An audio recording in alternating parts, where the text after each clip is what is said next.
पहला अध्याय, पापनाशक साधनों के विषय में प्रश्न, जो आदि से लेकर अंत में हैं, नित्य मंगलमय हैं, जो आत्मा के स्वरूप को प्रकाशित करने वाले हैं, जिनके 5 मुख हैं और जो खेल खेल में जगत की रचना, पालन और संहार तथा अनुग्रह एवं तिरुभावरूप 5 प्रबल कर्म करते हैं, उन सर्वश्रेष्ठ अजर अमर उमापति भगवान शंकर का मैं मन ही मन चिंतन करता हूँ।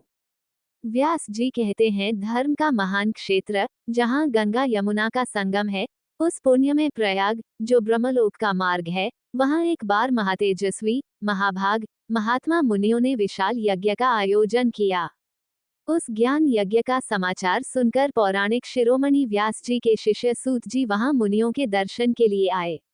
सूत जी का सभी मुनियों ने विधिवत स्वागत व सत्कार किया तथा उनकी स्तुति करते हुए हाथ जोड़कर उनसे कहा, हे सर्वज्ञ विद्वान रोमहर्षण जी, आप बड़े भाग्यशाली हैं। आपने स्वयं व्यास जी के मुख से पुराण विद्या प्राप्त की है।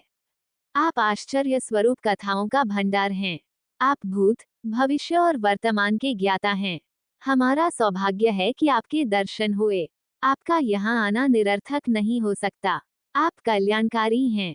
उत्तम बुद्धि वाले सूत जी, यदि आपका अनुग्रह हो तो गोपनीय होने पर भी आप शुभाशुभ तत्व का वर्णन करें, जिससे हमारी तृप्ति नहीं होती और उसे सुनने की हमारी इच्छा ऐसे ही रहती है। कृपा कर उस विषय का वर्णन करें।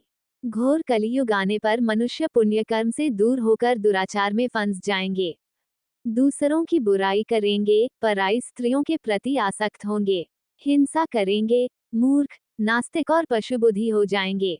सूत जी, कलियुग में वेद प्रतिपादित वर्ण आश्रम व्यवस्था नष्ट हो जाएगी। प्रत्येक वर्ण और आश्रम में रहने वाले अपने अपने धर्मों के आचरण का परित्याग कर विपरीत आचरण करने में सुख प्राप्त करेंगे। इस सामाजिक वर्ण संकरता से लोगों का पतन होगा, परिवार टूट जाएंगे, समाज बिखर जाएगा, प्राकृतिक आपदाओं से जगह जगह लोगों की मृत्यु होगी, धन का क्षय होगा, स्वार्थ और लोभ की प्रवृत्ति बढ़ जाएगी। ब्राह्मण लोभी हो जाएंगे और वेद बेचकर धन प्राप्त करेंगे। मद से मोहित होकर दूसरों को ठगेंगे, पूजा पाठ नहीं करेंगे और ब्रह्मज्ञान से शून्य होंगे। क्षत्रिय अपने धर्म को त्याग कर कुसंगी, पापी और व्यभिचारी हो जाएंगे। शौर्य से रहित हो वे शूद्रों जैसा व्यवहार करेंगे और काम के अधीन हो जाएंगे।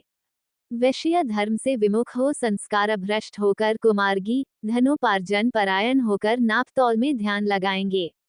शूद्र अपना धर्म कर्म छोड़कर अच्छी वेशभूषा से सुशोभित हो व्यर्थ घूमेंगे। वे कुटिल और ईर्ष्यालु होकर अपने धर्म के प्रतिकूल हो जाएंगे, कुकर्मी और वाद विवाद करने वाले होंगे। वे स्वयं को कुलीन मानकर सभी धर्मों और वर्षों में विवाह करेंगे। स्त्रियां सदाचार से विमुख हो जाएंगी। वे अपने पति का अपमान करेगी और सास ससुर से लड़ेंगी, मलिन भोजन करेगी। उनका शील स्वभाव बहुत बुरा होगा। सूत जी, इस तरह जिनकी बुद्धि नष्ट हो गई है और जिन्होंने अपने धर्म का त्याग कर दिया है, ऐसे लोग लोक परलोक में उत्तम गति कैसे प्राप्त करेंगे? इस चिंता से हम सभी व्याकुल हैं। परोपकार के समान कोई धर्म नहीं है। इस धर्म का पालन करने वाला दूसरों को सुखी करता हुआ स्वयं भी प्रसन्नता अनुभव करता है। ये भावना यदि निष्काम हो तो कर्ता का हृदय शुद्ध करते हुए उसे परमगति प्रदान करती है। हे महामुने, आप समस्त सिद्धांतों के ज्ञाता हैं। कृपा कर कोई ऐसा उपाय बताए जिससे इन सब के पापों का तत्काल नाश हो जाए। व्यास जी कहते हैं, उन श्रेष्ठ मुनियों की यह बात सुनकर सूत जी मन ही मन परम श्रेष्ठ भगवान शंकर का स्मरण करके उनसे इस प्रकार बोले।